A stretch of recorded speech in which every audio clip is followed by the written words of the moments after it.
Assalamualaikum warahmatullahi wabarakatuh. Halo semua. Kenalkan, nama saya Tessa Anugrah dengan NPM A1D021018 dengan dosen pengampu Dr. Muhammad Kristiawan MPD. Materi yang akan kita bahas pada video kali ini yaitu kepemimpinan dalam manajemen, komunikasi dalam manajemen, serta tantangan manajemen pendidikan. Materi pertama kita pada video kali ini yaitu kepemimpinan dalam manajemen. Definisi kepemimpinan menurut Kristiawan 2017, kepemimpinan berasal dari bahasa dasar pimpin yang berarti bimbing atau tuntun. Dari kata pimpin lahirlah kata kerja memimpin yang artinya membimbing atau menuntun. Sedangkan pemimpin adalah orang yang berfungsi membimbing, memimpin atau menuntun. Kepemimpinan adalah serangkaian kemampuan dalam rangka meyakinkan dan diyakinkan agar melaksanakan tugas yang diberikan guna mencapai sebuah tujuan. Unsur-unsur dalam kepemimpinan sebagai berikut: A. Pemimpin, B. Yang dipimpin, C. Proses mempengaruhi. Proses memberi arahan, memberi motivasi, mampu untuk menciptakan rasa percaya diri, mempengaruhi dan menggerakkan, D. Adanya tujuan yang dicapai.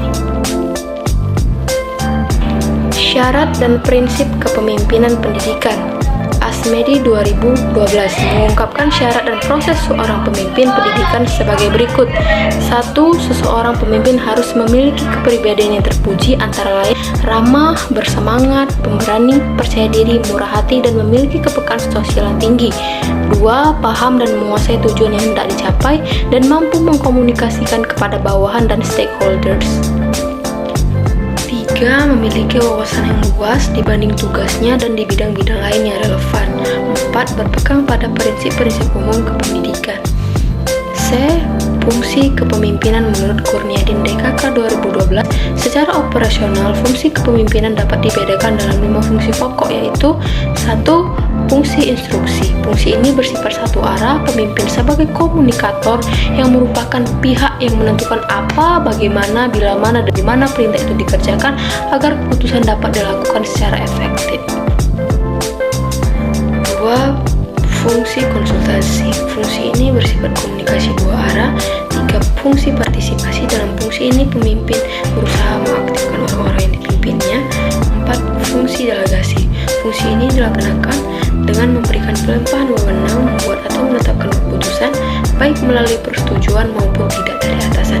5. Fungsi pengendalian yang berarti kepemimpinan yang efektif, mampu mengatur aktivitas anggotanya secara terarah dan dalam koordinasi yang efektif. Materi kedua yaitu komunikasi dalam manajemen.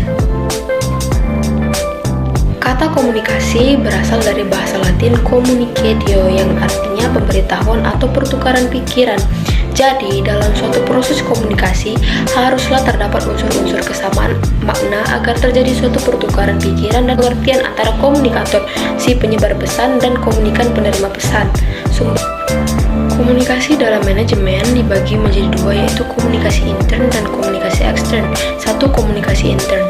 Adapun menurut Effendi 2009, komunikasi intern adalah pertukaran gagasan di antara para administrator dan pegawai dalam suatu organisasi atau instansi yang menyebabkan terwujudnya organisasi tersebut lengkap dengan strukturnya yang khas, dan pertukaran gagasan secara horizontal dan vertikal dalam suatu organisasi yang menyebabkan pekerjaan berlangsung. Operasi manajemen. A. Dasar, tujuan, dan manfaat komunikasi intern.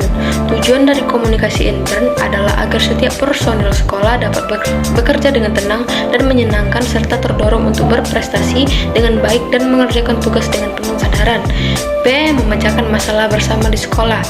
Adanya komunikasi antar warga sekolah maka diharapkan dapat membantu memecahkan masalah yang timbul di sekolah. 2. Komunikasi ekstern. Adapun menurut Effendi 2008, komunikasi eksternal adalah komunikasi antara pemimpin organisasi atau instansi dengan halayak di luar instansi.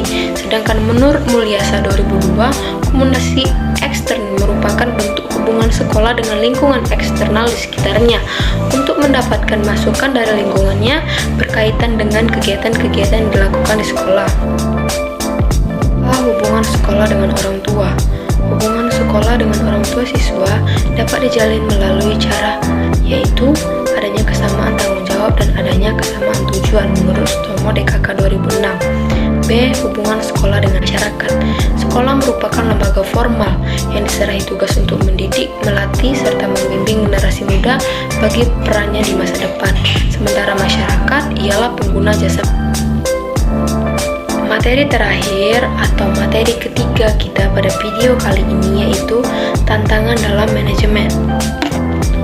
Menurut Idrus 2011, dunia pendidikan Indonesia saat ini setidaknya menghadapi 4 tantangan besar yang kompleks, yaitu 1. Tantangan untuk meningkatkan nilai tambah add value, 2. Tantangan untuk melakukan pengkajian secara komprehensif dan mendalam terhadap terjadinya transformasi struktur masyarakat dari masyarakat yang agraris ke masyarakat industri yang menguasai teknologi dan informasi yang implikasinya pada tuntutan dan pengembangan sumber daya manusia atau SDM. 3. Tantangan dalam persaingan global yang semakin ketat, yaitu bagaimana meningkatkan daya saing bangsa dalam meningkatkan karya-karya yang bermutu dan mampu bersaing dengan sebagai pengusaha ilmu pengetahuan, teknologi, dan seni teks. 4. Munculnya kolonialisme politik. Tantangan besar inilah yang selalu membuntuti manajemen pendidikan. Keputusan manajemen harus mempertimbangkan faktor-faktor ini dan karenanya memahami isu-isu globalisasi dalam dunia pendidikan menjadi kemestian bagi setiap para pengambil kebijakan di bidang pendidikan, baik itu birokrat administrator seperti Menteri Pendidikan, para kepala dinas, dan para manajer teknis seperti rektor, dekan, dan para kepala sekolah, dan bahkan para guru yang mengelola pembelajaran di kelas.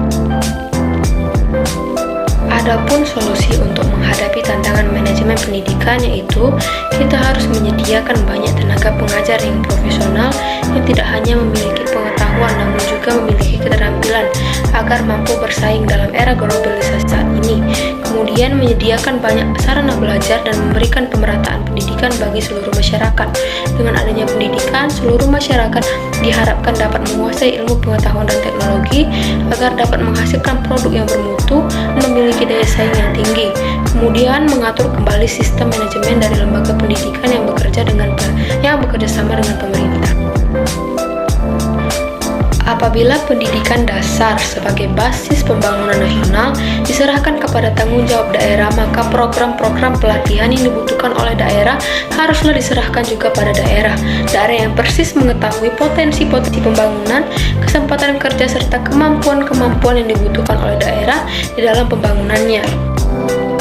Baik, sekian untuk video kali ini. Semoga bermanfaat. Sampai ketemu di video selanjutnya. Wassalamualaikum warahmatullahi wabarakatuh.